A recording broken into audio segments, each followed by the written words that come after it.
¿Usted sabía que el senador Alexander López le envió un fuerte mensaje al ELN, mensaje que agrupa el sentimiento de muchos de nosotros cuando les dice: no nos queremos más, déjenos vivir en paz, estamos cansados de ustedes? Esto del ELN no es serio, el país está cansado de sus mensajes contradictorios frente a su voluntad de paz. Nuestros policías tienen sueños, familias y el derecho a vivir en paz. Ellos son nuestro pueblo. ¿Por qué los siguen atacando? Exigimos que liberen a la sargento Ghislaine Karina Ramírez y a sus 2 hijas de inmediato. Colombia está cansada de ustedes y de esta absurda guerra. Déjenos vivir en paz. Y hay un comunicado de prensa que envía el Ejército Nacional, es el siguiente.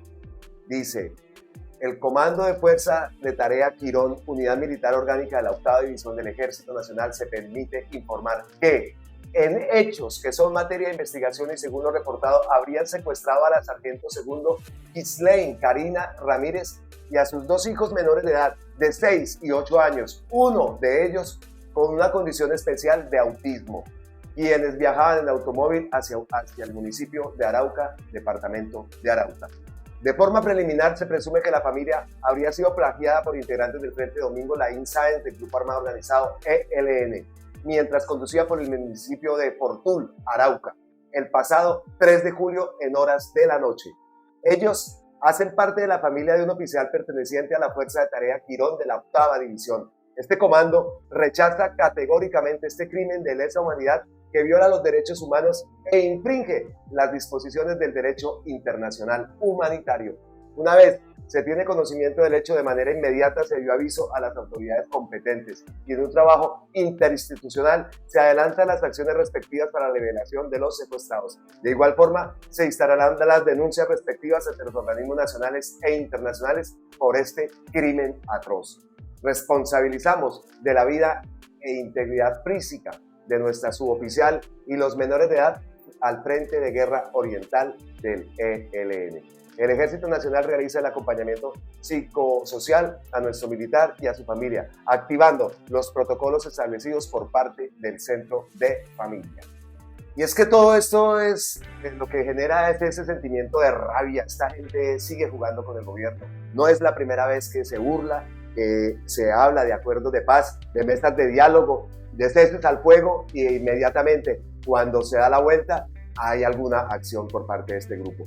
Lo habían dicho, el ELN ordena cesar todas las actividades ofensivas contra la fuerza pública. ¿Cómo es posible que ante eso vemos las imágenes también en Norte de Santander y ahora esto del secuestro de la sargento no puede pasar? Y en este momento yo creo que Gustavo Petro debe estar tomando alguna decisión y esta vez ya tiene que ser una decisión contundente. Está bien, estamos hablando de paz total, pero ante este juego algo se tiene que hacer y se tiene que hacer una decisión y una reacción contundente. Tienen y exigimos también la liberación de la sargento y de los 2 niños. ¿Cómo es eso? Que hasta un niño con problemas de autismo y estos sinvergüenzas se los llevan todavía.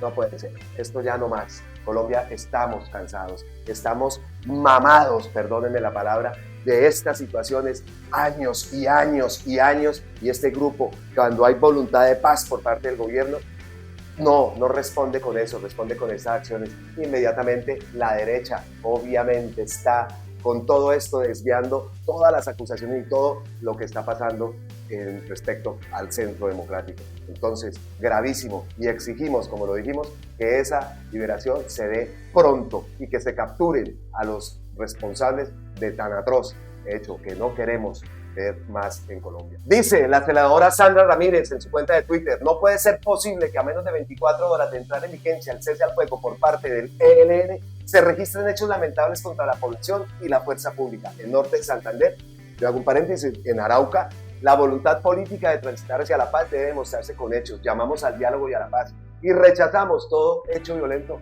venga de donde venga.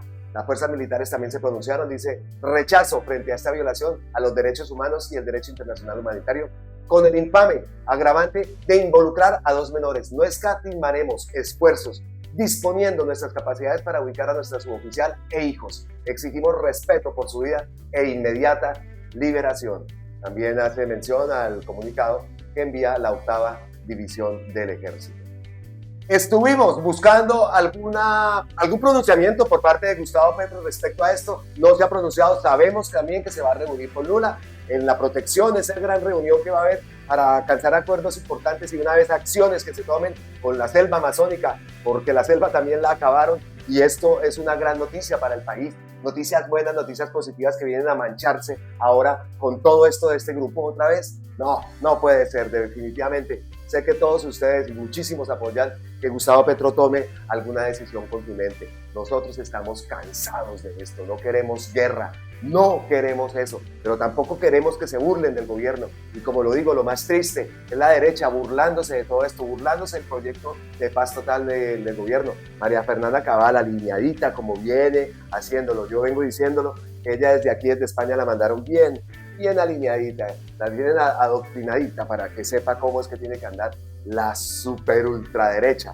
Es impresionante y esa parte también ofensivo, ver que esta mujer burlándose del proyecto de paz total cuando todo lo que ha pasado y todo lo que han hecho y todo lo que se les sigue destapando en esa olla. Y aparte, qué belleza, semana ahora vanagloriándose de que ha sido el medio y que tiene unos récords históricos, el medio más visto en todo Colombia, en el mundo, en fin.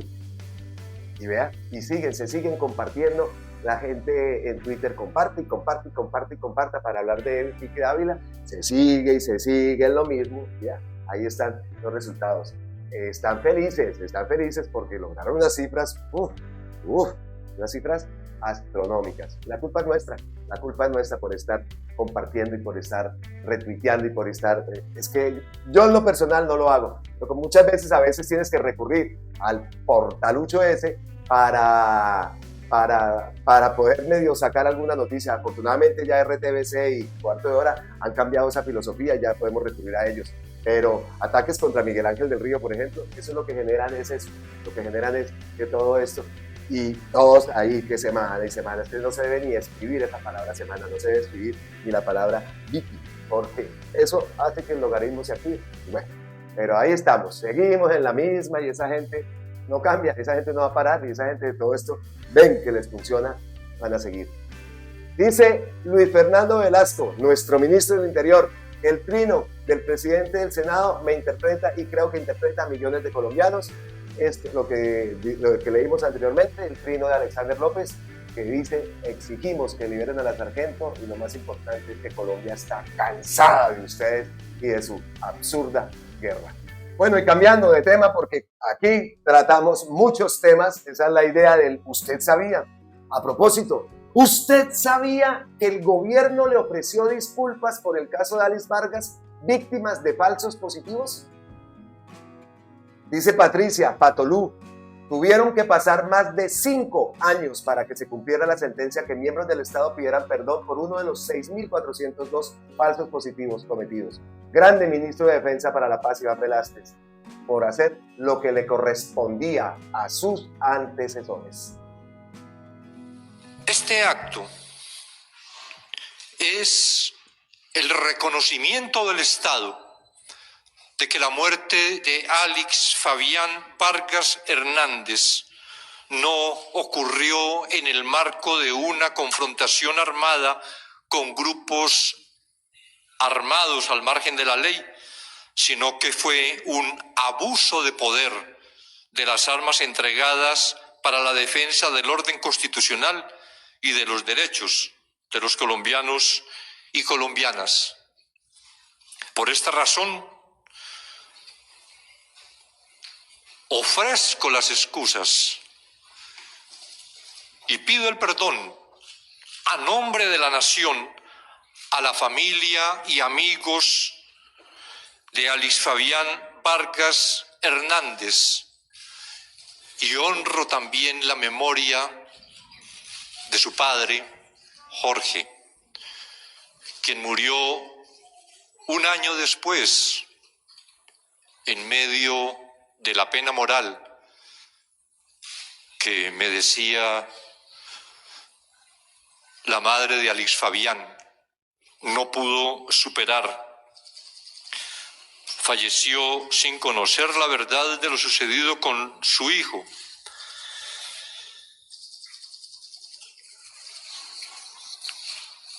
Finalmente, al repudiar crímenes como este, reitero, como ha sido la voluntad del gobierno, de este gobierno desde su inicio, que no toleramos, no aceptamos, no encubrimos, no patrocinamos ninguna violación de derechos humanos y que nuestra acción en contra de la violación. Tantos familiares en la búsqueda de sus seres queridos, a quienes en hechos tan repudiables como estos de las ejecuciones extrajudiciales, que tienen que afectar la conciencia no solo jurídica, sino la conciencia moral, la ética de un país, de llegar a situaciones de extrema gravedad como esta, de aprovechándose de la necesidad de jóvenes, son reclutados para ser ejecutados. Y desde el mismo momento en que son contactados, los criminales ya tienen planeado la ejecución.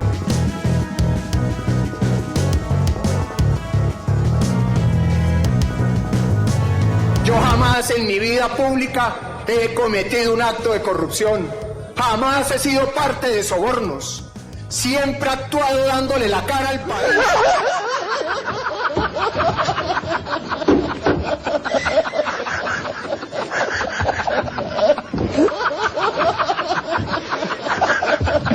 Estas son las fechas de imputación contra Óscar Iván Zuluaga, su hijo y una exministra. Su hijo. Increíble, increíble. Terminó arrastrándolo. José Andrés González Gaitán del Caracol. Toca con Caracol judicial. La audiencia en contra de Óscar Iván Zuluaga y su hijo David Zuluaga quedó programada para el 10 de julio en los juzgados de Palo Quemado en Bogotá. No sabemos si esto será público. Vamos a estar pendientes. En caso de que sea, haremos la transmisión. A Óscar Iván Zuluaga se le imputarán los delitos de falsedad en documento privado, fraude procesal, enriquecimiento ilícito de particular por las entradas de dinero de Odebrecht a su campaña en 2014. A su hijo David Zuluaga Martínez le imputarán el delito de fraude procesal. La prueba reina para esa imputación es la declaración que entregó a la Fiscalía el director de Invías, Daniel García Arizabaleta, además de las grabaciones donde Zuluaga confesó la entrada de los dineros ilícitos. Según el expediente de la Fiscalía, entre junio y julio de 2014, Zuluaga recibió y no reportó $1.610.000 que le entregó la constructora brasileña para cubrir la contratación del publicista Duda Mendoza. La exministra, en cuanto a la ministra Cecilia Álvarez, el Tribunal Superior de Bogotá programó la audiencia de imputación para mañana jueves 6 de julio, o sea, para mañana, sí, efectivamente, 6 de julio a las 9 de la mañana. Un fiscal delegado ante la Corte Suprema de Justicia imputará a la ministra Álvarez el delito de interés indebido en la celebración de contratos. Según la Fiscalía, cuando fue la jefa de esa cartera ministerial entre septiembre de 2012 y agosto de 2014, supuestamente avaló la celebración de otros 6, 3 y 6 al contrato Ruta del Sol 2, los cuales se adicionarán al proyecto vial construcción del tramo Ocaña, norte de Santander, Gamarra, Cesar. Además, habría permitido a la concesionaria Ruta del Sol instalar 2 nuevas estaciones de peaje y subir el cobro en otras 5 que estaban en funcionamiento. Bellezas. Y Ocaña, norte de Santander, Gamarra. Recuerdo de pequeño que tocaba coger un ferry. Alguna historia pasé yo por allá para llegar a visitar a la abuelita que vivía en Convención, norte de Santander, hermoso pueblo sitiado, y que por allá nunca pudimos volver a semejante maravilla de pueblo. La arepa ocañera en Convención es más deliciosa, con ese quesito costeño, pero por allá jamás pudimos volver. Mire, terminaron también robándose el dinero. Dios. ¿Y usted sabía que? Mucha razón tiene Gustavo Bolívar, ya le iba a decir senador, el ex senador Gustavo Bolívar, Dice, el hoy registrador nacional y el defensor del pueblo eran miembros del CNE que exoneró a Zuluaga de toda culpa por la financiación corrupta de Odebrecht. Vega y Camargo deben dar explicaciones claras al país. Y dice también Sandra Ramírez, Carlos Camargo y Alexandre Vega, como magistrados del CNE en 2017, archivaron la investigación contra Oscar Iván Zuluaga por el caso de Odebrecht. Tiempo después, bajo el gobierno Duque, Camargo recibió la Defensoría del Pueblo y Vega la Registraduría. Premiados por el uribismo, por respeto al país, deben dejar sus cargos de inmediato. Una amenaza es tanta corrupción. Mucha razón tienen Sandra y Gustavo Bolívar. Y Levi, claro, el viejo Levi, ahí está, y también tiene toda la razón. Todas las ratas del Centro Democrático están dejando hundir a Zuluaga, que hasta prestó a su hijo para recibir sobornos y quedar bien con ese nido de mafiosos que es el uribismo. Les importó un Q. El mismo destino corren Pico, Polo Polo y todos esos lame. Y pues... ¡Demonios, Gum!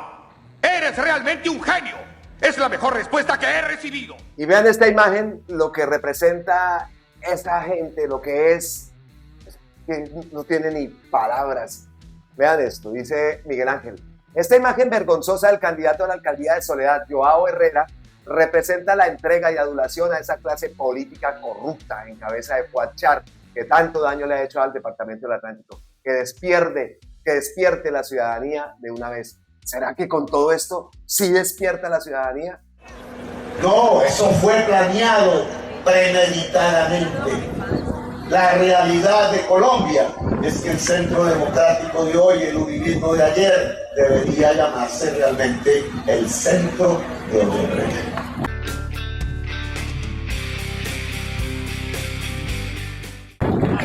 La pregunta es, ¿por qué si cae el presidente del Perú? ¿Por qué si cae el vicepresidente de Ecuador? ¿Por qué si cae el expresidente de Brasil? ¿Por qué si cae el presidente de Panamá? No cae la mafia colombiana. Y la respuesta es, en ninguno de esos países el régimen de la corrupción había logrado tomarse tanto el Estado y la política y la sociedad como en Colombia. Por eso no caen. Y no se trata de construir una venganza, se trata de plasmar una realidad. ¿Y usted sabía que la Sala de Instrucción de la Corte Suprema citará a indagatoria al excongresista del Centro Democrático, Eduardo Rodríguez? Sí, el amigo de Catherine Miranda, por no declararse impedido de investigar al exmagistrado José Luis Barceló en 2018. Rodríguez integró la Comisión de Acusaciones de la Cámara de Representantes y al ser del Centro Democrático de la entraña uribista, no podía tomar partido en contra del que fue juez de Álvaro Uribe, su jefe de partido, en el caso por soborno y fraude procesal que se le sigue al expresidente. A Rodríguez lo investigamos en Sabemos lo que hiciste, esto es de Cuestión Pública, un portal recomendado. Y sí, lo citaron. ¡Ah, qué bellezas! ¡Qué bellezas! Y Catherine, por cierto, estuve mirando. Venga, hacemos acá el ejercicio otra vez. A ver. Catherine.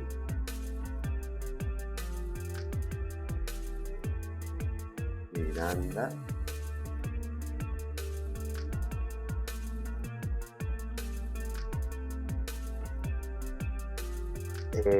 Yo no sé si cerró la cuenta o me tiene a mí bloqueado, pero no aparece Catherine Miranda en Twitter. Eso lo quería también mostrárselo a ustedes. Oiga, ¿y ustedes sabían de este escándalo que también saltó? Se descubre misteriosa reunión de Tomás Uribe con los Nule y Odebrecht en Panamá, dice Germán Uribe. Y así es, el reporte Coronel de Daniel Coronel. La misteriosa reunión de Odebrecht, los Nule y Tomás Uribe en Panamá. Vamos a leer un poco aquí en la W. Dice, el expresidente Álvaro Uribe publicó un curioso comunicado con el que se lava las manos en el tema de Odebrecht. Sugiere que fue engañado por Daniel García Arizabaleta, por Oscar Iván Zuluaga y que Jaime Granados, abogado tanto de Zuluaga como de Odebrecht y de Uribe, no le quiso contar lo que la corrupta multinacional brasileña sabe de Juan Manuel Santos. Asegura el exmandatario que Granados alegó que no le podía contar nada de Santos porque eso estaba bajo secreto profesional, pero que sí le dijo que Odebrecht advirtió que nada tenía con Uribe y que nada tenían contra Oscar Iván. Es decir, la confidencialidad profesional dio para absolver a Uribe y a su candidato Oscar Iván Zuluaga, también para dejar temblar la duda sobre su odiado sucesor. El expresidente Uribe olvida mencionar sus encuentros con directivos de Odebrecht en Colombia y en Brasil, la coincidencia de las visitas de Daniel García y Zabaleta a la Casa de Nariño durante su gobierno, en momentos determinantes para las licitaciones en las que tenía interés la multinacional brasilera y las declaraciones de varios testigos, incluyendo a Otto Bula y a Yesid Arocha, director jurídico de Odebrecht en Colombia, quienes aseguraron que la cuestionada empresa brasileña le hacía pagos a Andrés Felipe Arias. Sin embargo, hay un antecedente aún más antiguo. Lo publicó el periodista Gerardo Reyes en el Nuevo Herald de Miami en el año 2010.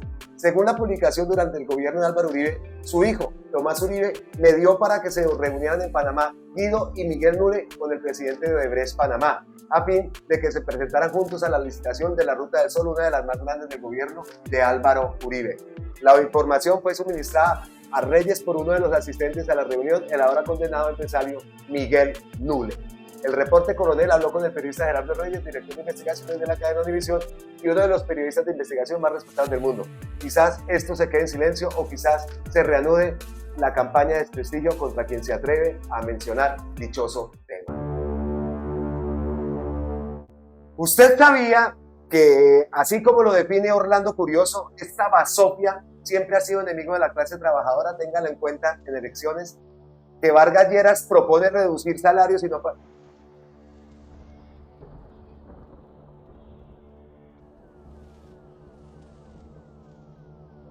¿Y usted de casualidad sabía que Vargas Lleras propone reducir salarios y no pagar primas de junio y diciembre?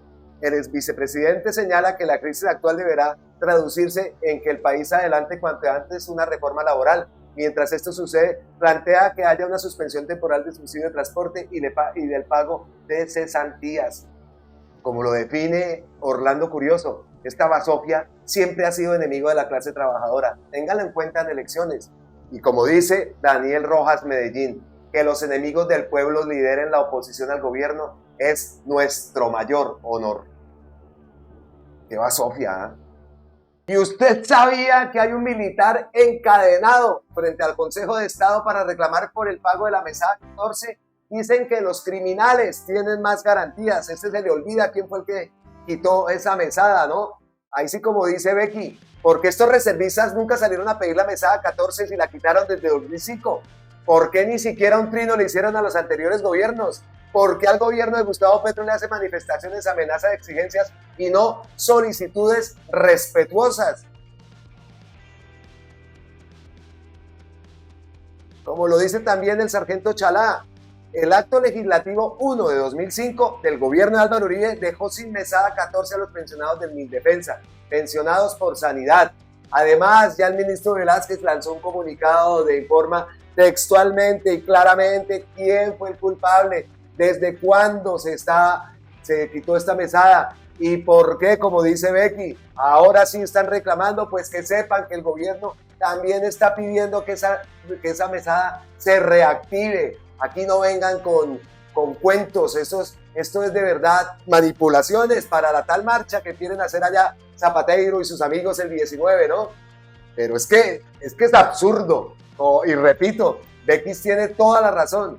¿Por qué no salieron a pedir la mesada si la quitaron desde 2005? Que vaya y se expose en el ubérrimo, que Álvaro Uribe fue el que le quitó ese derecho, dice Julio Benavides, y tiene toda la razón. Allá, quien pueda ir a encadenarse, porque el gobierno lo que está buscando es que esa mesada vuelva. ¿Y usted sabía que la reforma agraria sigue avanzando? Hemos declarado 5.043 hectáreas bienes de uso público, de aprovechamiento para los campesinos, en zonas que se llamaban playones o conocidas como los playones, en Cimití, en el sur de Bolívar, en el Magdalena Medio. 5.043 hectáreas que serán aprovechadas para agricultura y para pesca gran parte del año. Este proceso de deslinde de la propiedad en esta zona, la parte norte de la Ciénaga de Garzal, llevaba 10 años en procedimientos en la Agencia Nacional de Tierras. Otras 400 hectáreas han sido reconocidas y declaradas por la Agencia Nacional de Tierras como bienes privados. Personas que tienen sus escrituras, se les reconoce la propiedad sobre ese territorio. Todos sabemos que las relaciones entre Colombia y Venezuela se han restablecido, pero ¿usted sabía que después de 4 años de ruptura de las relaciones diplomáticas y consulares con Venezuela, el Consulado de Colombia en San Antonio del Táchira abre sus puertas nuevamente para la atención de nuestros ciudadanos en el vecino país? Y también sabía usted que siguen las buenas noticias para el agro, los insumos agropecuarios siguen bajando. ¿Sabía usted que Colombia en los Juegos Centroamericanos va de segundo en el medallero, detrás de México y detrás de Cuba? Y de que acabaron de celebrar el oro 57 para Colombia en los Centroamericanos. Fabiana Arias se impuso en la prueba por puntos de eliminación de 10.000 metros, un resultado que nos hincha el corazón de orgullo y nos dibuja sonrisas. Obviamente el patinaje también está estos días en actuación y esperamos que la cantidad de medallas sea bastante grande para alcanzar, que México nos lleva como 50, pero le llevamos también una buena ventaja a Cuba, que son los terceros. Estamos por encima de países como Brasil. En fin, se está presentando una buena representación de Colombia en estos Juegos. Sabemos que el deporte en Colombia también tiene que ser potencia. ¿Y usted sabía que Colombia es el tercer país a nivel de América que ha presentado la recuperación más sobresaliente en cuanto a la llegada de turistas extranjeros durante el 2023? ¿Cuánto representa esto en materia económica? Pues acá dicen que en mayo han visitado 375.409, un aumento de 10.4 millones, de 4%, perdón, y entre enero y mayo 2.2 millones de extranjeros de muchos países colombianos residentes en el exterior, turistas, en fin. Y acá yo todos los días lo digo, lo siento a diario, la gente quiere ir a Colombia. Vamos a arreglar la casita, a poner ese país en orden para que la gente pueda llegar. Pero noticias como eso del ELN lo que hace es espantarnos a la gente inmediatamente. Eso tiene una repercusión porque el principal motivo de que la gente le dé miedo no es el dinero, que no se decidan a viajar, no es el dinero. Un tiquete en euros vale 1.000 euros, ida y vuelta, 1.000 y pico de euros. Eso no es tampoco pues mucho dinero. Lo que sí los detiene es la seguridad. Que lo roben, que te secuestren, que todo eso todavía se habla aquí. Así que pilas con ese ELN, que el daño que hace es grandísimo. ¿Y ustedes sabían que el pasado 3 de julio se registró un récord máximo de temperaturas globales? Pues acá sigue haciendo un calor impresionante. Esta semana ha sido, ahora ustedes se dan cuenta, me tocó echarme agüita durante la grabación de este video. Así que el cambio climático es una realidad. El lunes 3 de julio fue el día más caluroso registrado en la historia. La cifra evidenció el extremo calor que se está viviendo en diferentes regiones del mundo. En China se ha experimentado una ola de calor extrema apenas 2 semanas después de que las temperaturas batieran récords en Beijing. Según el Centro Meteorológico Nacional de China, hubo 4.1 días en los que la temperatura superó los 35 grados centígrados, lo cual es considerado extremadamente raro para el norte del país, incluyendo la capital, según un comunicado del CMN recogido por el diario oficialista Global Times. El mes pasado, el calor extremo de India se asoció con muertes en algunas de sus regiones más pobres. Por otro lado, la Organización Meteorológica Mundial ha declarado oficialmente el fenómeno de El Niño.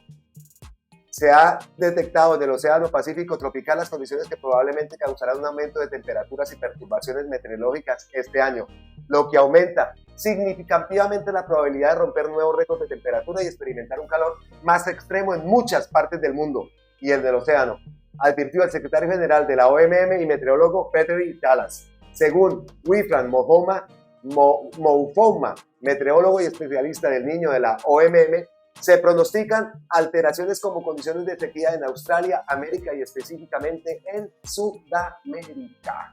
Y ahí todo lo que hablaba Gustavo Petro toda esta semana anterior del fenómeno del Niño y de cómo se anticipa el gobierno a todo esto que se está presentando. Como lo digo, acá en España es anormal las temperaturas. Es que ni en la noche, sales en la noche y la brisa, lo llaman terral, es una brisa caliente, que si tú andas en moto o en patinete o en bicicleta, sientes cómo se te abraza la cara, de verdad. Es así el calor que está haciendo. Entonces, el cambio climático. Oiga, ¿y usted sabía que haciendo pequeñas cosas ayudamos a cambiar a Colombia? Hagámoslo. ¿Usted sabía que otra Colombia es posible? Que para allá vamos, pues téngalo muy en cuenta. ¿Usted sabía que está en Colombia con C de cambio? Porque aquí en este canal creemos que otra Colombia es posible. Y usted sabía que aquí en Colombia con C siempre les enviamos abrazos ancestrales desde la distancia. Les decimos como siempre, gracias, gracias, gracias. Miles y miles de bendiciones para todos ustedes. Si les gusta el contenido, regálenos el like, compártanlo, suscríbanse, que esa es nuestra forma de vida. Ustedes lo saben. Les envío de nuevo abrazos, nos vemos en la próxima y como siempre, muchas gracias.